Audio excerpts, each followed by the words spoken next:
Most people walk into the gym on leg day already exhausted, mentally, not physically. They've accepted the idea that leg day has to be long, brutal, and packed with exercises to be effective. So they load up their plan with everything they've ever seen online. Squats, leg press, hack squats, leg extensions, leg curls, lunges, adductors, abductors, sometimes all in one session. 2 hours later, they limp out of the gym, legs shaking, convinced they annihilated their lower body. But here's the uncomfortable truth: they didn't build more muscle, they just built more fatigue. More exercises don't automatically mean more growth. They usually mean the opposite. When you stack too many movements that hit the same muscles in similar ways, you're not increasing stimulus, you're diluting it. You're spreading your effort across too many directions and leaving nothing strong enough to force adaptation. Muscle doesn't grow because it's tired. It grows because it's challenged in a way it hasn't adapted to yet. Traditional leg day is bloated. It feels productive because it burns, it hurts, and it leaves you sore. But soreness isn't progress. A pump isn't progress. What matters is whether you're getting stronger over time on movements that actually load the muscles through meaningful ranges of motion. Most people aren't. They're just accumulating junk volume and wondering why their legs look the same year after year. The real issue isn't effort. Most people train hard. The issue is efficiency. They grind through overlapping exercises that drain their recovery so badly that they can't progress on the lifts that actually matter. They leave the gym destroyed, then come back the next week weaker, sore, and stalled. Strip the fluff away, and everything changes. When you simplify leg training, you recover better. When you recover better, you can push harder on the right movements. When you push harder and track real numbers, your legs have no choice but to grow. Less time in the gym, more strength, more muscle, no wasted effort. You don't need 10 exercises, you need 4, and they need to be chosen intelligently. These 4 movements cover everything your lower body needs: quads, hamstrings, glutes, stability, balance, and strength. No redundancy, no filler, just results. Let's break them down. The first movement is non-negotiable: the squat pattern. This can be a back squat, front squat, goblet squat, whatever variation fits your body and experience level. But you need a squat in your program, period. The squat is the foundation of lower body development because it does what no machine ever can. It loads your quads and glutes heavily while forcing your core, hips, and stabilizers to work together under serious tension. When you squat, you're not just training your legs, you're training your entire body to stay tight, controlled, and powerful under load. Machines like the leg press let you move a lot of weight, but they do half the work for you. They lock you into a fixed path. They don't challenge balance. They don't demand core bracing. The squat does all of that at once, which is why it builds muscle and strength faster than any machine-based alternative. Where most people mess this up is by chasing weight instead of quality. They load the bar, cut the depth, bounce out of the bottom, and call it progress. It's not. Depth matters, tempo matters, muscle growth happens through tension and stretch. When you squat to full depth, your quads and glutes are loaded in their lengthened positions, which creates a much stronger growth signal. Half reps cheat you out of that stimulus. They let you lift heavier numbers, sure, but at the cost of actual development. Tempo matters just as much. Dropping into the bottom and rebounding off your joints turns the lift into a momentum game.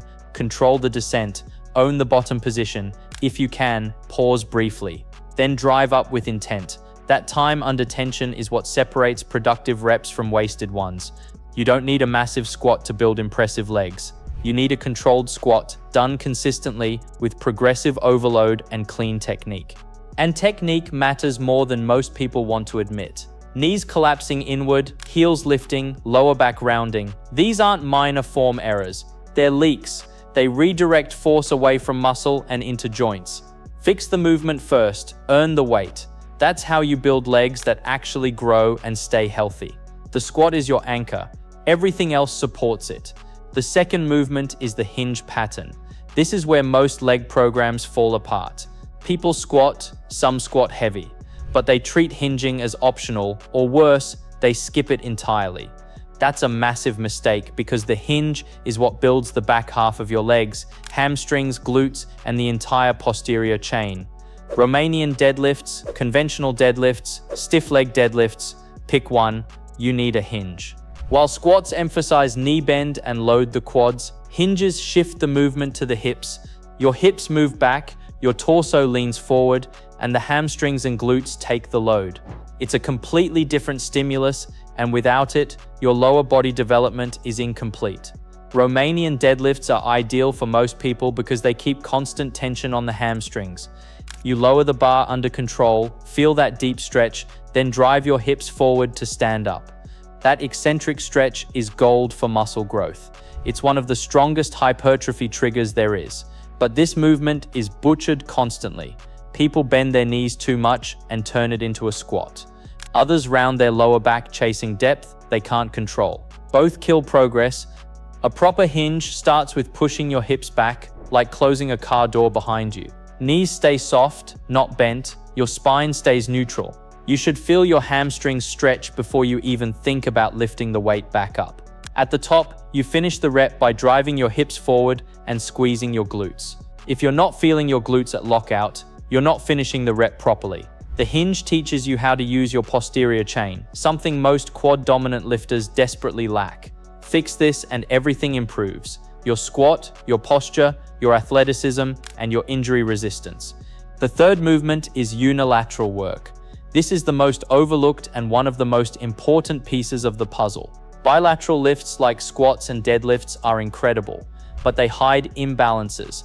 Your stronger leg always compensates. Over time, one side does more work, grows more, and eventually that imbalance limits progress or causes pain. Unilateral movements fix this. Bulgarian split squats, reverse lunges, step-ups, pick one and commit to it. Bulgarian split squats are brutally effective because they remove all room for cheating. One leg does the work. It stabilizes, controls the descent, and drives the body back up. Your quads, glutes, hips, and stabilizers are forced to work together under load. They feel harder than they should, and that's the point. This isn't just leg training. It's coordination, balance, and strength rolled into one. Your core braces harder, your hips stabilize, your ankles and feet work overtime. This is real-world strength that carries over to sports, daily movement, and long-term joint health. Most people rush these reps, wobble through them, and wonder why they hate them. Slow them down, control the movement, track your progress. The payoff is massive. Now the fourth exercise, the flexible slot. This is where you customize based on your needs. For most people, the first three movements handle the essentials, but this slot lets you address weak points or specific goals. If calves lag, this is where calf raises go. Full stretch, full contraction, controlled reps. If glutes are the priority, hip thrusts belong here. They load the glutes in their strongest position and build size and power fast. If you want more quad emphasis, front squats or hack squats fit well here. The key is intent. This slot solves a problem. It's not random. If it doesn't add something new, it doesn't belong. Now programming. Train legs 2 to 3 times per week. That's enough stimulus without wrecking recovery. For hypertrophy, aim for 3 to 4 sets of 8 to 12 reps. For strength, drop reps and increase load. Track everything. Add weight when you can. Add reps when you can't. Small progress compounds fast. You don't need fancy programming.